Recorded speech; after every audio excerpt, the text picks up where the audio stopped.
Chapter 10. The Tree of Life. Genesis 3:22-24. And the Lord God said, Behold, the man is become as one of us to know good and evil. And now, lest he put forth his hand and take also of the tree of life, and eat, and live forever. Therefore the Lord God sent him forth from the Garden of Eden to till the ground from whence he was taken. So he drove out the man, and he placed at the east of the Garden of Eden cherubims and a flaming sword which turned every way to keep the way of the tree of life. Genesis 3:22-24. Few texts in the Bible have, for the many years of church history, more baffled readers and commentators than verse 22. Some have held that the words are used ironically, a view we also find among the ancient rabbis. To gain some understanding, we must begin by recognizing that some things are beyond our understanding this side of heaven. Also, we must see that our vision of things is limited. The tree of life is Jesus Christ, and yet in Eden it is also a literal tree.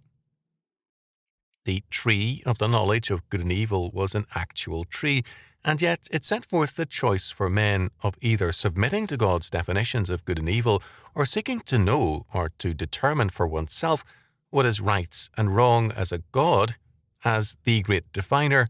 Genesis 3:5. The reality was thus both the sign and the fact or reality is set forth. Jesus Christ declares himself to be life. John 11:25, 14:6.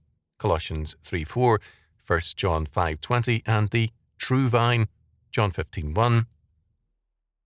The tree of life and the tree of the knowledge of good and evil were two actual trees in Eden. Their purpose was moral.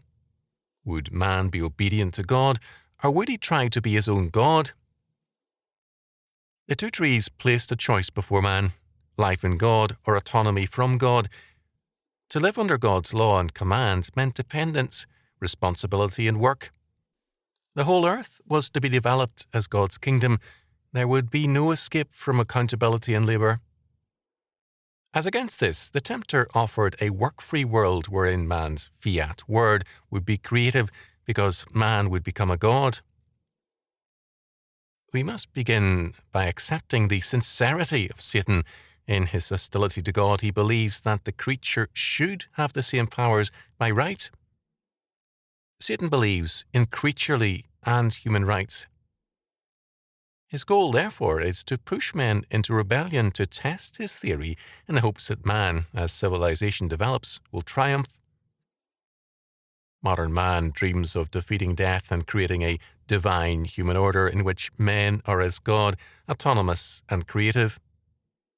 The urge to create new life forms is expressive of the hope.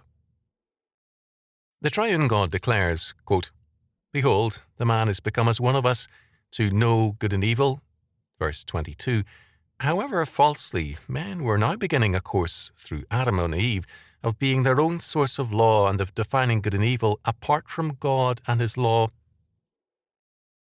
All over the world today, politics is an example of this. The man-God, through civil government, establishes his independent law. He defines good and evil apart from God. Something must be done, the triune God declares, quote, Lest he, man, put forth his hand and take also of the tree of life, and eat, and live forever. Verse 22. The actual tree in the Garden of Eden could enable Adam and Eve to live endlessly if they could continue eating its fruit. But their access to that tree had been conditional upon their obedience. By cutting mankind from access to the tree of life, by barring access to it, men could then be prepared to receive the true tree of life, Jesus Christ. They could now be engrafted into the true vine. John 15:1-8. We are not accustomed to thinking of life forever in this body, as verse 22 indicates, but the doctrine of the resurrection of the body simply states that a glorified body shall so live, 1 Corinthians 15:39 following. Some hold that man had never eaten previously of the tree of life because, having been obedient, he was not subject to death. This may well be true, or it may not be, no matter. What is important for us to know is that man in sin must be subject to sin and death. Man was sent out of the garden to till the ground in a now fallen world, the ground from whence he was taken and which his sin had cursed.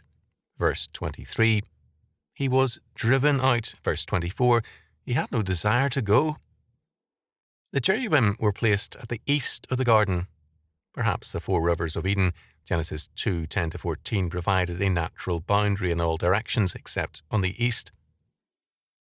In addition to the cherubim guarding the Garden of Eden, quote, a flaming sword, end quote, kept the way to the tree of life. Man was thus barred from Eden. Man was now in a hopeless condition with sin and death as his estate. He had no access to life, and he was now totally dependent in a very obvious way on God's grace for his redemption. It is opened to man by Jesus Christ, of whom we are told in Galatians 3:13 that he was crucified on a tree. This was, in fact, a common practice, and Roman crucifixions were associated with trees. The tree of life is crucified on a tree, a grimly ironic fact. All the sons of the first Adam are barred from the tree of life except through the atonement made on the cross, or tree, by the last Adam, Jesus Christ, the tree of life. This text tells us of an essential link between the spiritual and material realms, which we will fully understand in the world to come.